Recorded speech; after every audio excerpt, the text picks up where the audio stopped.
guys, and welcome back to the channel, and I'm going to do a little bit of a catch up today with you.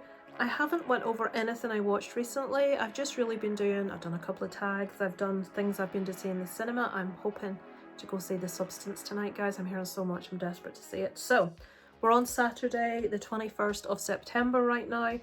I'm going to give you what I've watched in the last 3 weeks. So let's try and rattle through this, guys. So, I don't have you here all day. I've just done a tag video about my favourite genre and I waffled for half an hour, which is not good. So, I'll not open that up. On the 1st, I watched Longlegs again. I wanted to have a rewatch. I enjoyed it as much as I did first time. I've done a review on it. You can go watch it if you want to see it. I'm a massive Nicolas Cage fan. I love the movie. I think it worked really well. There were aspects of it I would have liked to have had. This bit of hair keeps reflecting and I keep thinking it's something on my jumper.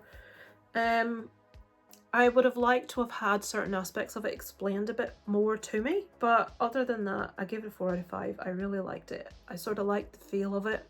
I liked how it made me feel when I was watching it. The Inheritance. Oh, right, yeah, okay. This is the one with her Peyton List from, why do I want to say the correct? Cobra Kai. This is one about a rich old dude that thinks he's going to die.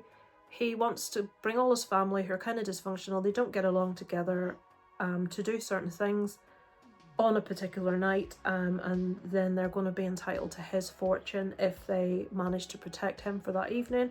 He doesn't really go into detail as to what he's talking about. It was okay. It wasn't anything fantastic. Peyton List was good in it. I gave it a 2.5 out of 5. I wouldn't say rush out and watch it, guys. Nothing fantastic. Out Come the Wolves. Right, this is a weird one. This movie. So, at a cabin in the... Oh, no, I stopped myself.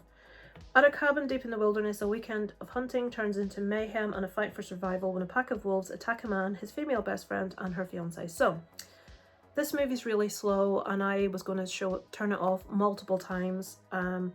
And then there is a couple of scenes of the wolf attacks in it, which are fantastic. It's like, wow, this does come across as like quite a low budget movie. The acting's not great. The storyline's paper thin. You're watching it thinking, oh, flipping hell. And I'm like watching it for the wolves because I'm a massive fan of dogs and I love like that kind of, you know, wolves, husky type thing. And they're hunters and I'm thinking slap it up you if that's what happens, that's the risk you take. But the scenes where the actual wolves attack is really well done. Really good. I was really impressed with that. I gave it a 2.5 out of 5. Had it not been for the wolf attack scenes, I think it would have got probably a 1 at most. So worth watching for the wolf attacks, not much else. The Deliverance. Which one was... Oh, that's a really weird one that everybody's going on about, that expression that was in it. Now, there's something that is said in that movie that everybody's going on about. I'm not repeating it. The second word is to do with a cat. I think you know where I'm going if you've seen the movie. I had to look up what that meant because I had absolutely no idea. Not what the cat part meant. I knew what that part, but the word before, I'm like, what is it? What is that? And I had to Google it ridiculously. So, The Deliverance. Now, this had the makings of a decent idea. This follows a woman and her kids, and she lives with her mother. I think it's her mother. She's struggling. She's a single mom, fighting personal demons. There's stuff going on with her kids. Unlike other people, although I felt that she had a lot to learn in places as a mother, I quite warmed to her as a character. I quite liked her. I know a lot of other people didn't at all. Meryl Streep's in this playing such a weird character. I just think it's such weird casting. I was all on board for this for about 3/4 of it. I liked where we were going. I liked the dynamic between different family members. As a mum, I kind of understood her a lot in places. Then the last act happened and it was like, oh, for Christ's sake. It was like, throw everything at it. Every single thing that you've got that's a trope about, I don't think this is a spoiler, about possession. Fucking throw it at it. Have this, have that happen. And you go from a quite grounded, gritty story to bells and whistles, and it didn't work for me at all. It ruined it. It was too much, and it wasn't fitting with the rest of the story. I felt they built a really decent foundation and then just ruined it with just everything. So I give that a 2.5 out of 5. Demon House. I'm having to open these. Oh yes, I remember now. The reason I watched this, and you'll know if you know anything about the previous movie, The Deliverance is based on a true story about a family that lived in a house that was said to be inhabited by a demon. Now, if you know anything about Zach Bagans from Ghost Adventures, you would know he did a movie called Demon House where he actually buys the real house that that film is based on, and he has them seal him inside it overnight, and he has to spend the night inside. I won't tell you anything about what happens, but I will tell you that when it's all over, he bulldozes the house, he pulls it down completely. And Demon House is sort of like a docu-style Zach Bagans thing. You either like that kind of thing or you don't. I live for that kind of thing. That was much better than the film. And in this, you see him interview the actual real people involved, or some of them in the movie Deliverance. You see him talk to the people that were involved. So it's interesting. It's a nice little follow-up. I had seen it years ago, but as I'm watching The Deliverance and as it's ending, I'm thinking, I'm sure that movie's the one that Zach Bagans did. And I went back and rewatched it, and it was indeed. Next day, I watched Afraid. Oh, this is the one about the AI. Right, I really like him, John Cho. So we have a family. They are given a tech of AI, which basically is like a super Alexa kind of thing, but it does everything. It can help your kids with their study. It can answer any question. It can be a diary for you to remember things. Basically, it's like the world's most organized mum that's also a teacher and a nanny. It does everything. But obviously, there is a sinister side to this that is going to come out. I thought the premise was really good. I thought the execution was pretty poor.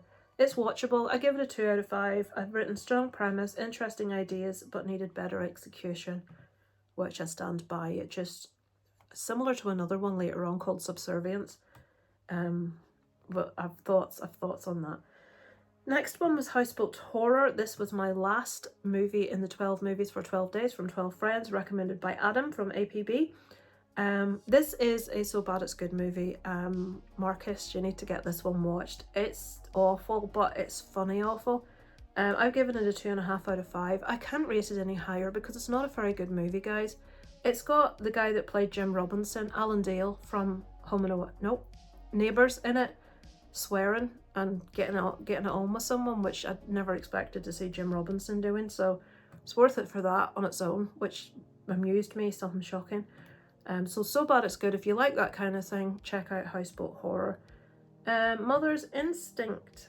Oh yes, this is on Netflix at the moment. The reason I watched this is because Anne Hathaway's in it. My husband has got a thing about Anne Hathaway. And Jessica Chastain. They play two ladies, mothers of sons who are the same age. They are friends. They live next door to one another. I think it's like, it feels like it was the 50s, or it's an older time. And basically one of the mother's kids dies in a tragic accident, but the mother goes a little bit doolally and she seems to hold the other mother responsible for her son's accident. It's not her fault at all, but this plays out and things get a bit weird. There's quite a bit of tension running underhand. I thought it was really good, actually. I gave it a 3 out of 5. I do feel it's a certain kind of person will enjoy this. You need to really want to pay attention, want to really think about what's making people tick, why they're doing things. It's not action filled, it's very slow, but it's a really interesting study into grief and sort of actions that can come about from that. And I absolutely adored the ending. I loved it. I kind of knew how it was going to end, and it did end that way, but the ending left me kind of satisfied. So yeah, I would recommend Mother's Instinct. I thought it was quite good. Let's go up. Beetlejuice, I won't open that. I done a review on that on the channel if you want to see what I thought. I did really enjoy it. I actually preferred it to the original, which I like, but I'm not a massive super fan of the original. I thought the new version was much more fun. I thought we saw more of Beetlejuice. I thought there were too many stories. I felt that Monica Bellucci was hideously underused. I would have liked to have seen that story just alone, without the story about the teenage boy, or vice versa. Give us a third version, because obviously we have to have Beetlejuice, like no one's appeared. So save Monica for the last one, and use this one to delve more into the teenage boy story. But other than that, I did really enjoy it. The Infernal Machine. No, oh right, yeah. I think this is this one on Prime. This has got Guy Pearce in it. I watched this because he was in Memento. I thought he was fabulous in that. And occasionally, he's a really good actor, and occasionally movies he does slips under the radar and you sometimes miss real little gems. I found this really boring, but I maybe wasn't in the right mood. So this is, he's an author, he's reclusive, and he's being kind of stalked by an obsessive fan. And it's basically all about him making phone calls and receiving letters, and that's it. The whole flipping movie. It just didn't pull me in at all. Would not recommend. Cuckoo. You can see there I've only given this 2 out of 5. Do I need to give this another chance? Do I need to rewatch it? It never pulled me in from the start, and as it got on, I'm like, just not. I've heard so many reviews of people loving this and it just didn't grab me, but I'm very willing to, you know, say I may just not have been paying enough attention. Was that the same night as the other one? Because if it is, then that would make sense. Let's see. No, it was the night after, but Cuckoo's one that's getting a lot of buzz at the minute, and it just didn't really do an awful lot for me. So let me know if you've seen it and that you thought it was amazing. Back to Black. I missed this in the cinema. Quite glad I did. Obviously it's the biopic about Amy Winehouse. I thought it was an interesting decision to have the actress sing rather than include, maybe they weren't allowed to, but I thought that this was like, it's almost like a Disney version of her life. Anything that was really interesting and should have been told wasn't. They left out so much that it's just to the point of ridiculousness, and it just concentrated on this relationship that she had with this one guy. Like, that summed up her entirety and everything that she was, which was not the case. I do feel the actress was excellent. I feel she was really good. She got across Amy Winehouse's sort of, she did really well with that. But there wasn't enough about her and her career and her songwriting, and it concentrated too much on this guy, as if that's all that Amy Winehouse amounted to. That everything about her life was this one guy, and I think that's pretty insulting to Amy Winehouse. Oddity. What's this? I can't remember. Right, this is an odd little movie, aptly named. So this is a movie about, after the brutal murder of her twin sister, Darcy goes after those responsible by using haunted items as her tools for revenge. This is a weird little movie. It's kind of folkish, I suppose. It's very slow. It's quite brooding. It's a decent watch. I gave it a 3 out of 5. I didn't absolutely love it, but I did really enjoy aspects of it. I do feel if I rewatch this, I may enjoy it more. It's one of these that was getting massively hyped up, and I think when something's hyped up massively and you watch it and you don't think, oh my god, that was fantastic, you maybe feel a little bit let down by it. I did enjoy it. I did think it was really good. The acting was fantastic. The storyline was really good. It just is one that is slow. You have to be willing to just sit there and let it slow burn. It is very effective. I did enjoy it. I would recommend for more patient horror fans. Sometimes I'm in a patient mood, sometimes not so much. Pandemonium. Oh, now let's talk about Pandemonium. This is a film I have been wanting to see since I saw Leo from Geek Legion of Doom review it. Now, I'm sure he won't mind me saying anyway, hopefully he doesn't mind. Leo is an atheist. He has no interest in heaven or hell or any of those things, or conceptions of any of that sort of stuff. He said, as an atheist, he put it out there so it's a public thing, as an atheist, I feel that this is possibly the most accurate depiction of hell in his mind that he's ever seen. And I thought, I have to see this film. I must see this film. And I finally tracked this film down and I watched it, and I love this film. Now, I think it ends way too fast. This film, basically, to give you a fair, I will link Leo's review at the end of this, because you'll get much more concise, you know, detailed, interesting review. You listen to me waffle for waffle, not for bloody intelligence and interest. So, Two guys are on a road in the middle of nowhere and they've had a car accident, and this is right at the start. I know this maybe seems a bit, oh, you've spoiled it. This is right at the start. It becomes clear to them very quickly that they have died in a car accident, and they're at the site of the accident. They're talking to one another. One's trying to convince the other of what's happening. They're trying to make sense of this situation and why they're here. And this follows where you're going to go. Are you going to go to heaven? Are you going to go to hell? And that's depicted in a really interesting way with doorways. There's a little bit more to that as well with another person that appears. And we follow one of these individuals who goes to hell, basically. And when he's in hell, we get, I suppose it's a little bit like an anthology film, two stories within a bigger story. And he comes across other people in hell, and we get a vista into their lives and why they might be there. So we have two stories of other people within that big story, which I feel a lot of people, when I read reviews, did not like that at all. They felt that that section of the movie was just wasted. I really enjoyed it personally, and I don't like anthologies as a rule. The acting was fabulous. It was French, I believe. It had a real... Is it French? I bet it's not. I bet I'm making an arse of myself. We'll say it's French. I think it was French.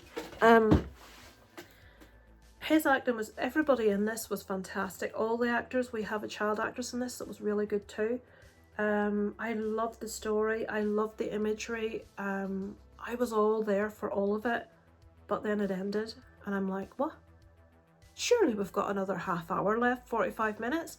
Now, the film isn't massively short. Is it like an hour and a half? I don't know. It doesn't say here. It's not a short film. It's a normal length film. I was enjoying it so much, and I wanted so much more from it that I wanted it to last another half hour. I wanted more. It ended quite abruptly, and shockingly, actually. Whew, back. I just spent the last hour sorting out CD shelves on my son's room. So where was I? I think I was at Pandemonium. My only complaint is it ended really quickly for me, and I wasn't finished with the journey that the character was making. I wanted to see more, but some people may be satisfied with the ending. I loved the movie, but I wasn't a big fan of how quickly it ended. Hereafter. Okay, this is a spooky wooky movie. I turned this off. Her teen daughter, basically this woman's daughter has an accident. She dies and they manage to revive her, but it seems that it's not entirely her that's come back. She's brought something with her. I just found it really dull. It didn't pull my interest. I wasn't invested in the characters. I really didn't care. I gave it a 1.5 out of 5, so it wouldn't be one, even though the premise sounds quite interesting, it wouldn't be one I would recommend.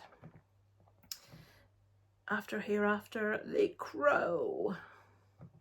Okay, so I've done a review for this on my channel. I think there's me and one other person that really enjoyed this. Everyone else thought it was most people thought it was terrible. A couple of people thought it was okay. Me and Jen from Jen's Reviews from the Grave loved this. I gave it a 3.5 out of 5. My only complaint is I did think that FKA Twigs was miscast. I do think someone else should have been cast. One of the people that was in the running for this was, her name's not going to come to me. Kristen Stewart was in the running for this, and I would have found that really interesting. I thought Bill Skarsgård was fabulous in this. I liked the fact that it was a completely different Crow. I do feel the movie would have been better accepted had they not put the Crow on it, had they just gone with its own movie, because it is different enough to warrant that. The only similarities we have is, okay, it's a revenge story, we have the character names, and we have the fact that there's a crow in the movie. But other than that, the story to me was different enough. One of the main complaints I hear is that you really don't care about the characters because you don't know them. But in the original Crow, we barely get to see the characters and their relationship before what happens. So I don't get that argument. I also don't get the argument about sullying the Crow and its memory when there were 3 sequels that were all abysmal. So that, even though the Crow is precious to me, being an old goth and growing up with it and Eric Draven and that imagery was just beautiful. Bill Skarsgård just took a completely different approach to it. I loved the love story aspect of this. I do feel it could have been better with a different female cast, and there were aspects that were like, okay, they escaped somewhere way too easily. That's all, you know, they weren't in prison, they were in rehab.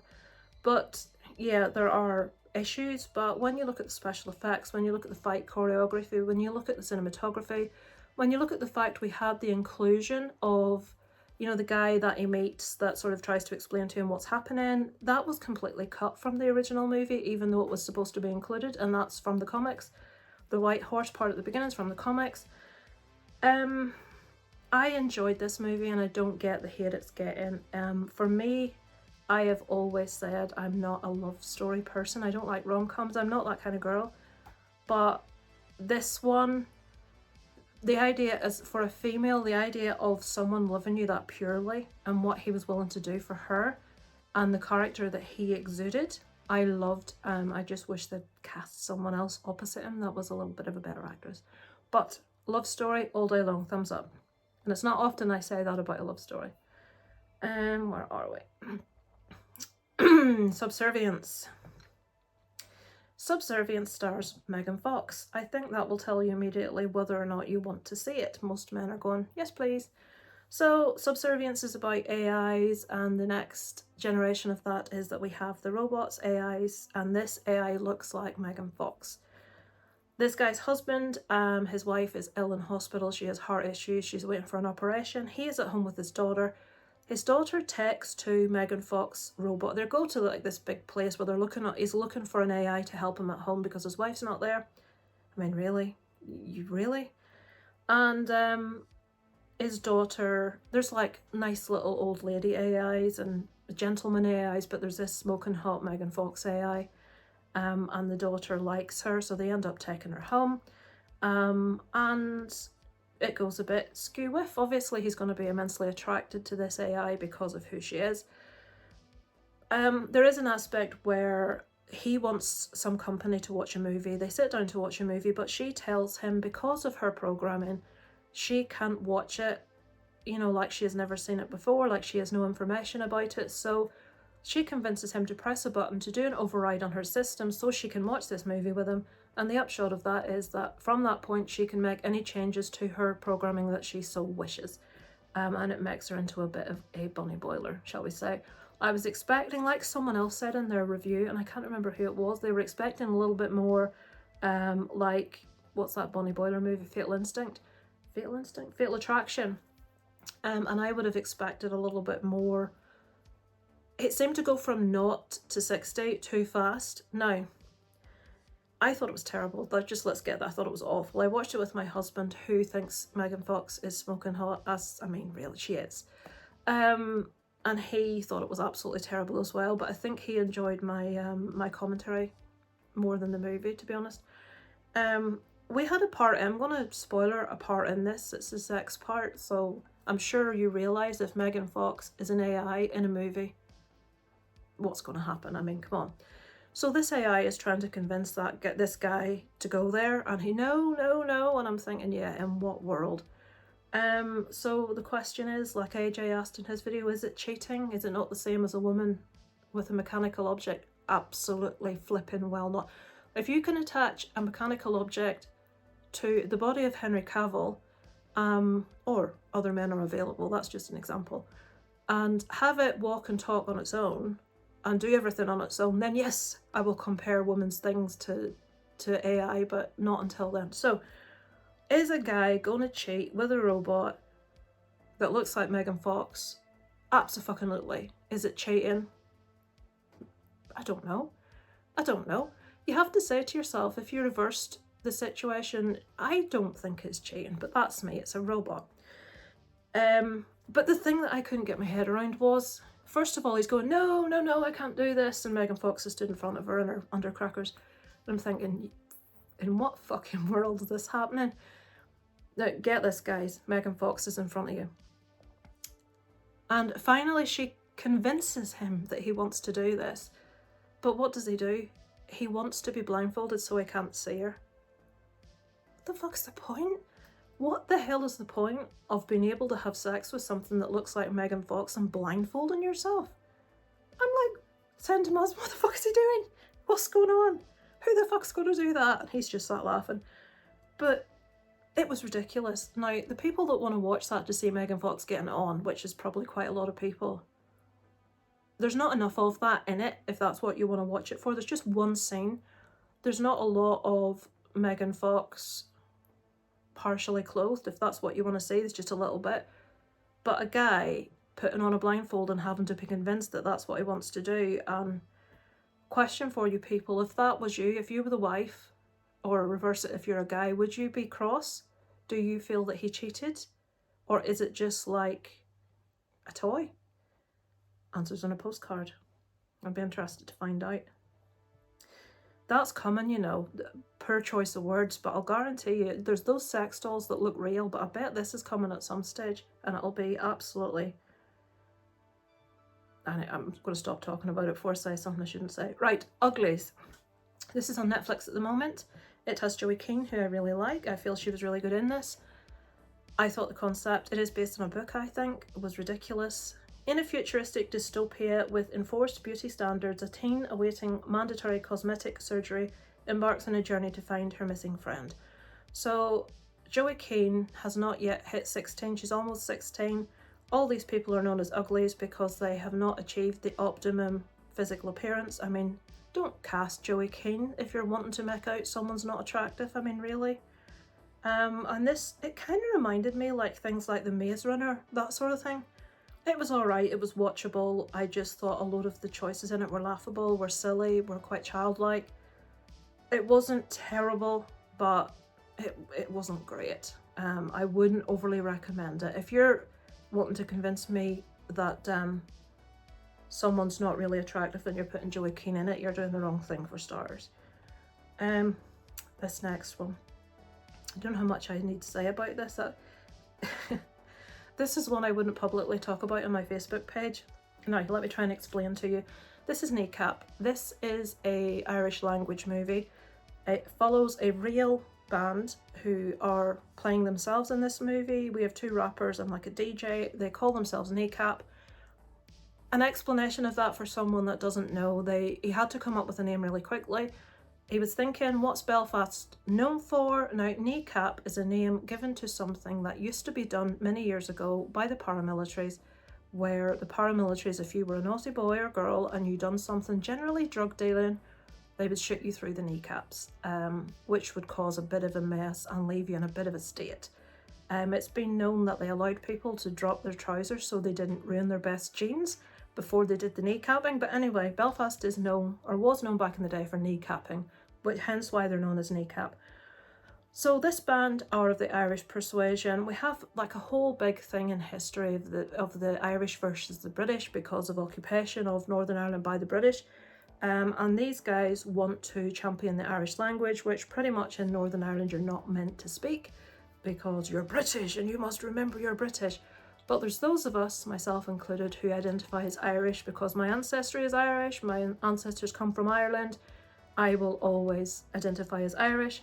Some people that are my next door neighbours, that are some of my good friends, will always identify as British because that's their ancestry. Their ancestors were maybe Scottish or English and they came over. So there's always been that sort of butting of heads between stupid people. So you can't really talk about this very much over here because a lot of people are very offended by it, by its Irishness, by the use of the Irish language, by the piss taking that it does of things like Orange Men, parades. The fact that one of the guys wears a balaclava that's green, white and gold is seen as a massive issue. The reason for that is because this guy is a teacher in a school and he's helping these two lads and he doesn't want anyone to recognise him, so they stick a balaclava on him. The fact that that's true is hilarious, and the fact that the three guys are playing themselves, they were really good. This was a really fun movie. I really enjoyed it. I thought the humour was really on point. It was very typical of Northern Ireland. I think most people from a Catholic background will probably really enjoy this and laugh a lot at it, but I think an awful lot of people from a Protestant background will be very offended and very annoyed by it. Politicians here tried to boycott this movie. They wanted to stop it being shown in particular towns because there's a whole big background and history to it that I'm not going to go into. But I watched it, I enjoyed it, I found it really funny. But I was very surprised by the honesty of it. Usually things are very, what's the word, censored, and usually certain things that aren't voiced and aren't spoken. And in this, it is. I don't feel it's very one-sided because the lads in it are complete gobshites. They're drug dealers. They're not very nice people at the start of this, and it shows you. So it's not making out one side to be great and the other side to be arseholes. It's laughing and stereotypicing everyone. And these lads are the real lads that are in the real band called Kneecap, which has, I can't even tell you how much controversy it's caused over here, folks. So I wouldn't even tell people I know that I'd been to see it because, oh, are you a Republican? Do you support the IRA? That's how people think here. It's ridiculous. So, Kneecap, I enjoyed it. Blink twice. I was disappointed by this. I gave it a 3 out of 5 because I recognise that it's a good movie. This is, what's his face? Channing Tatum, who I just can't get on board with. Yeah, he was good in this because he was hateful. This is, it seems to be very based on people like Jeffrey Epstein. There's this island and there's these people taken onto this island and things happen. And I won't tell you any more than that because I don't want to spoil the movie, but Channing Tatum is a bit of an arsehole. There's stuff going on that's awful. It's an interesting movie. It's a very well made movie. The acting performances are all spot on. I thought it was good. I didn't absolutely love it, but I can understand people that did. It's just a subject matter I'm not really a fan of. And I struggled a little bit with it, to be honest, but I will admit it's a well-made movie. Finally, last night I watched Slingshot. Now, this is a movie I was going to turn off on 2 occasions, and I persevered, and I'm glad I did.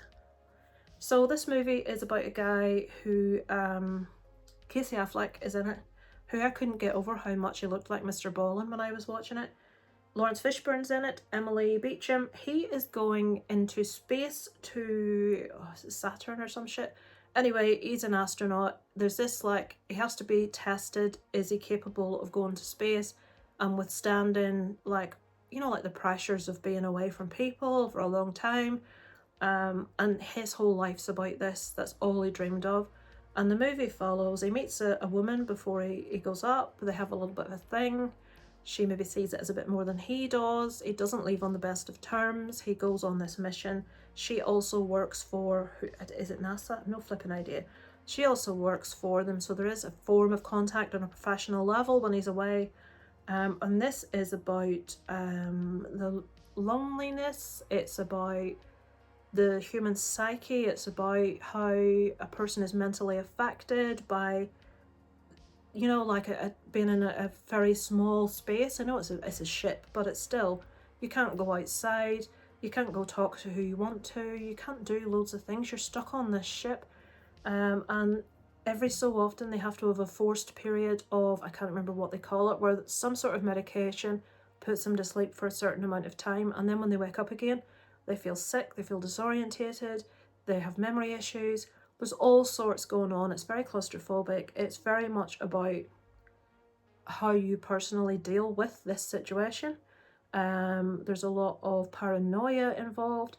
And I was feeling a bit bored, it has to be honest. I have to be honest. But I stuck with it. And I really like where we went in the end. You know when you watch a movie and you're thinking, yeah, it's all right. And then the end is really good. And you're like, yeah, okay. And it goes up in your estimation, and the same works on a flip side. An ending can be terrible and you can be like, oh, for Christ's sake. But the ending of this is quite strong. It is a very slow movie, but I would encourage you to give it a go. I think it's well worth a watch. I give it a 3 out of 5 because it is very, very slow. But very similar to the movie that Adam Sandler did. I think it was called Spaceman with a giant spider, which everyone seems to be hating. And I loved it because I really was in the mood to get myself into his headspace. And it was all about him, his relationship on Earth, his connection with his partner and everything that had happened. And you have to be in the right mood for this. There's a similar vibe to this as to Spaceman, but a little bit more happens in this near in the end. But yeah, I would recommend it. for anyone that's willing to sit down and watch a real slow burn. I think Aaron, Screen Stars, I think you might quite enjoy this one, because I know you like me, you like a good building movie. So that, guys, is what I've watched in the last 3 weeks. I know it's a bit of a long one, but it's a catch up. I've also got that tag video done, and I'm hoping tonight to go to see The Substance. Fingers crossed, we shall see. I'm hearing so many things, I'm desperate to see it. But thanks so much for watching, guys. I'll look forward to catching up with you later. Over and out from Lisa Loves.